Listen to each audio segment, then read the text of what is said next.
ನುಡಿಸ್ತೀವಿ, ಮದುವೆಯಲ್ಲಿ ನುಡಿಸ್ತೀವಿ.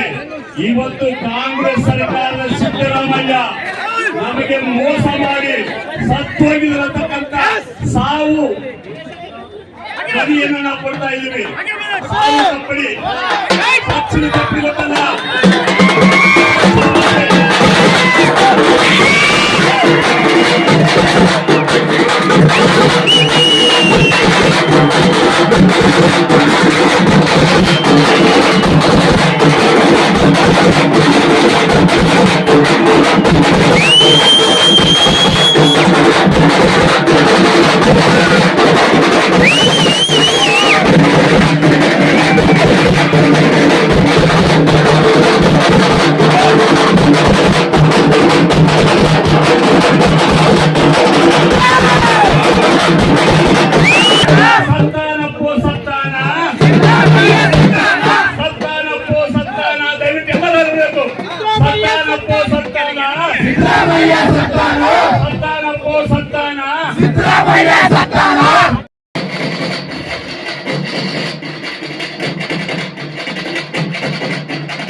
ಅಧಿಕಾರಿಗಳು ಜಿಲ್ಲಾಧಿಕಾರಿಗಳೆಲ್ಲ ಕರ್ತಕ್ಕಂಥದ್ದಾಗಬೇಕಾಗಿದೆ.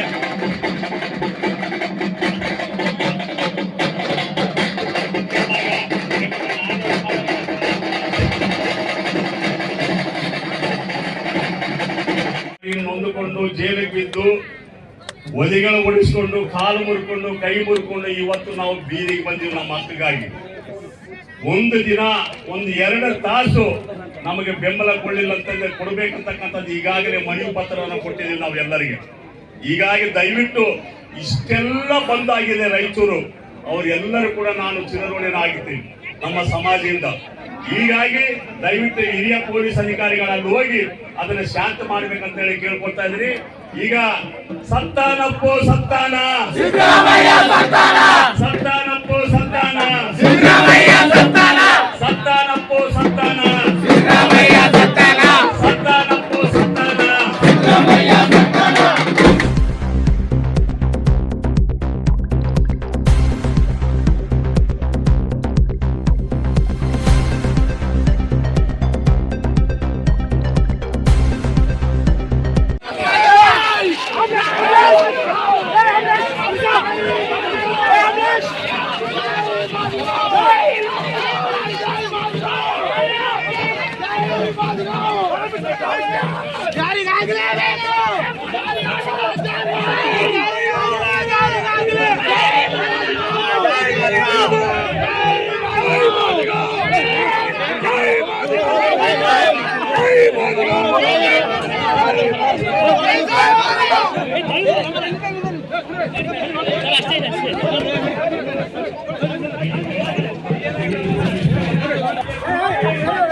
ಶಕ್ತಿಯನ್ನು ತೋರಿಸಬೇಕು.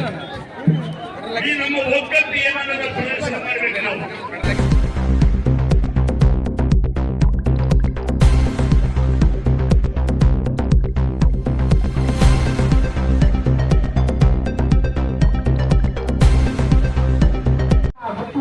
ನಮಗೆ ಗೊತ್ತಾಗ್ತಾ ಇಲ್ಲ.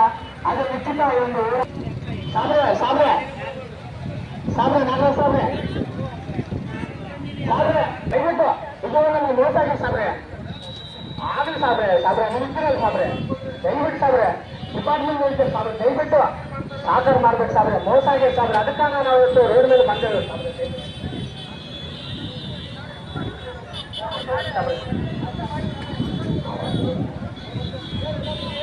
ದಯವಿಟ್ಟು ಎಲ್ಲರೂ ಬಾಬಾ ಸಾಹೇಬ್ ಅಂಬೇಡ್ಕರ್ ವೃತ್ತದಲ್ಲಿ ಬರಬೇಕಾಗಿ ಸಮಾಜದಲ್ಲಿ ಕಾಂಗ್ರೆಗಳಲ್ಲಿ ಅಲ್ಲಾಡ್ಕೊಂಡು ಕೇಳಕ್ಕೆ ಇಷ್ಟಪಡುತ್ತೇವೆ.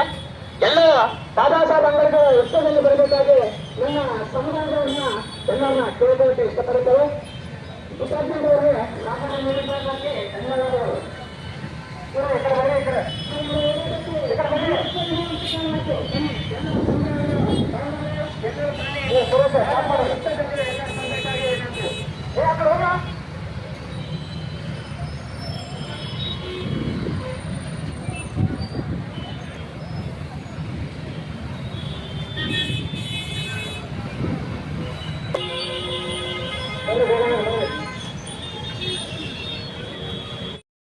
ವಿಧಾನಸೌಧ ಬೆಂಗಳೂರು. ಮಾನ್ಯ ಜಿಲ್ಲಾಧಿಕಾರಿಗಳ ಇವರ ಮುಖಾಂತರ ಸನ್ಮಾನ್ಯರೇ, ಒಳ ಮೀಸಲಾತಿ ವಿಧೇಯಕವು ರಾಜ್ಯಪಾಲರ ಸಹಿ ಪಡೆದು ಅನುಮೋದನೆಗೊಂಡಿದೆ ಎಂದು ಸಂತೋಷ ಪಡುವ ಸಂದರ್ಭದಲ್ಲಿ ಒಳ ಮೀಸಲಾತಿ ಅನ್ವಯದಂತೆ 56,000 ಹುದ್ದೆಗಳನ್ನು ಭರ್ತಿ ಮಾಡುತ್ತೇವೆಂದು ಫೆಬ್ರವರಿ 26ರಂದು ಸಚಿವ ಸಂಪುಟ ತೀರ್ಮಾನ ಸಂವಿಧಾನ ಸಾಮಾಜಿಕ ನ್ಯಾಯಕ್ಕೆ ಬಗೆದ ದ್ರೋಹವಾಗಿದೆ. ಈ ಮೂಲಕ 35 ವರ್ಷಗಳ ಒಳ ಮೀಸಲಾತಿ ಹೋರಾಟಕ್ಕೆ ಮಹಾದ್ರೋಹ ಎಸಗಲಾಗಿದೆ. ಸರ್ಕಾರದ ಈ ತೀರ್ಮಾನವನ್ನ ಒಳ ಮೀಸಲಾತಿ ಹೋರಾಟಗಾರರು, ಸಾಮಾಜಿಕ ನ್ಯಾಯ ಪರವಿನ ಪ್ರಜ್ಞಾವಂತರೆಲ್ಲರೂ ನಾವು ಒಕ್ಕೂರಲಿನಿಂದ ಉಗ್ರವಾಗಿ ಖಂಡಿಸುತ್ತೇವೆ. ಚುನಾವಣೆ ಪೂರ್ವದಲ್ಲಿ ಸರ್ಕಾರ ಅಧಿಕಾರಕ್ಕೆ ಬಂದ ಮೊದಲನೇ ಅಧಿವೇಶನದಲ್ಲಿಯೇ ಒಳ ಮೀಸಲಾತಿಯನ್ನ ನಮ್ಮ ಸರ್ಕಾರ ಜಾರಿಗೆಗೊಳಿಸುತ್ತದೆ ಎಂದು ಪ್ರಣಾಳಿಕೆಯಲ್ಲಿ ಘೋಷಿಸಿತ್ತು. ಚಿತ್ರದುರ್ಗ ಸಮಾವೇಶದಲ್ಲಿಯೂ ಕೂಡ ಅದೇ ಭರವಸೆ ನೀಡಲಾಗಿತ್ತು. ಕಾಂಗ್ರೆಸ್ ಸರ್ಕಾರ ಅಸ್ತಿತ್ವಕ್ಕೆ ಬಂದು 2 ವರ್ಷ ಗತಿಸಿದರೂ ಸಹ ಒಳ ಮೀಸಲಾತಿಯನ್ನು ಜಾರಿಗೊಳಿಸುವ ಪ್ರಾಮಾಣಿಕ ಪ್ರಯತ್ನ ನಡೆಸಲಿಲ್ಲ. ಅಂತಿಮವಾಗಿ ಸರ್ವೋಚ್ಚ ನ್ಯಾಯಾಲಯ ತೀರ್ಪಿನ ನಂತರ ಹೋರಾಟದ ಒತ್ತಡಕ್ಕೆ ಮಣಿದು ಸಚಿವ ಸಂಪುಟದಲ್ಲಿ ಒಳ ಮೀಸಲಾತಿ ಜಾರಿಗೆ ತರುತ್ತೇವೆ ಎಂದು ತಾತ್ವಿಕವಾಗಿ ಒಪ್ಪಿಕೊಂಡು 25 ಆಗಸ್ಟ್ 2025ರಂದು ಆದೇಶ ಹೊರಡಿಸಿದರೆ 2025 ಚಳಿಗಾಲ ಅಧಿವೇಶನದಲ್ಲಿ ಶಾಸನಬದ್ಧ ಕಾಯ್ದೆ ಮಾಡಿಕೊಂಡು ರಾಜ್ಯಪಾಲರಿಂದ ಅಂತಿಮ ಅಂಗೀಕಾರ ಪಡೆಯಲಾಗಿದೆ. ಇಷ್ಟೆಲ್ಲ ಇದ್ದರೂ ಕೂಡ ಒಳ ಮೀಸಲಾತಿ ಇಲ್ಲದೆ ನೇಮಕಾತಿಗಳನ್ನು ಭರ್ತಿ ಮಾಡುವಂತೆ ಸಚಿವ ಸಂಪುಟ ತೀರ್ಮಾನ ತೆಗೆದುಕೊಂಡಿರುವುದು ಸರ್ಕಾರಕ್ಕೆ ಆತ್ಮಸಾಕ್ಷಿ ಇಲ್ಲ ಎಂದು ಸಾಬೀತಾಗ್ತದೆ. ಒಳ ಮೀಸಲಾತಿ ಜಾರಿಗೊಳಿಸುವ ಸಚಿವರೇ ಒಳ ಮೀಸಲಾತಿಗೆ ಅಡ್ಡಲಾಗಿದ್ದಾರೆ, ಪಕ್ಷಪಾತಿಯಾಗಿ ನಡೆದುಕೊಳ್ಳುತ್ತಾ ಬಂದಿದ್ದಾರೆ. ಈಗ ಒಳ ಮೀಸಲಾತಿಯನ್ನು ವಿಫಲಗೊಳಿಸಲು ರಾಜ್ಯದಲ್ಲಿ ದಲಿತರ ಜನಸಂಖ್ಯೆ 18ರಷ್ಟಿದೆ.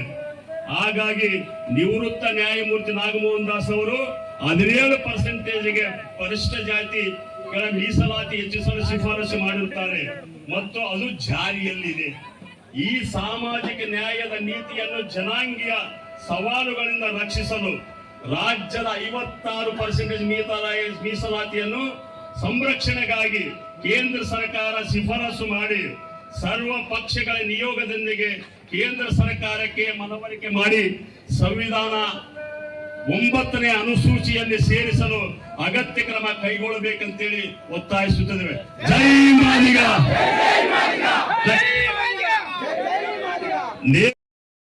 ಮುಂಬಡ್ತಿ ಬ್ಯಾಕ್ಲಾಗ್ ಹುದ್ದೆಗಳು ನೇಮಕಾತಿಯಲ್ಲಿ 2001ರ ಹಿಂದಿನ ಬ್ಯಾಕ್ಲಾಗ್ ಹುದ್ದೆಗಳಿಗೆ ಮಾತ್ರ ಅನ್ವಯಿಸುತ್ತದೆ. ಈ ನಿಯಮಗಳನ್ನು 2001ರ ನಂತರ ಬ್ಯಾಕ್ಲಾಗ್ ಹುದ್ದೆಗಳಿಗೆ ಮುಂದುವರಿಸಬೇಕು ಹಾಗೂ ಒಳ ಮೀಸಲಾತಿ ಜಾರಿಗೆ ಆಗಬೇಕು. ಎಸ್ಸಿಪಿ, ಟಿಎಸ್ಪಿ, ಅನುದಾನ ಸೇರಿದಂತೆ ಎಲ್ಲಾ ಕ್ಷೇತ್ರಗಳಲ್ಲಿ ಒಳ ಮೀಸಲಾತಿ ಸಂಪೂರ್ಣವಾಗಿ ಜಾರಿಗೆ ತರಬೇಕಂತೇಳಿ ಒತ್ತಾಯಿಸುತ್ತೇವೆ.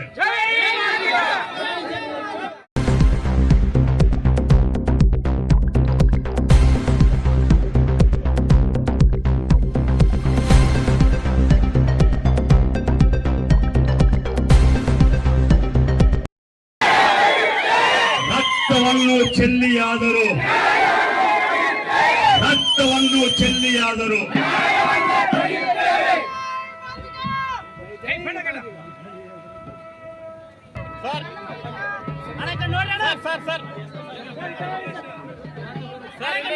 ಸರ್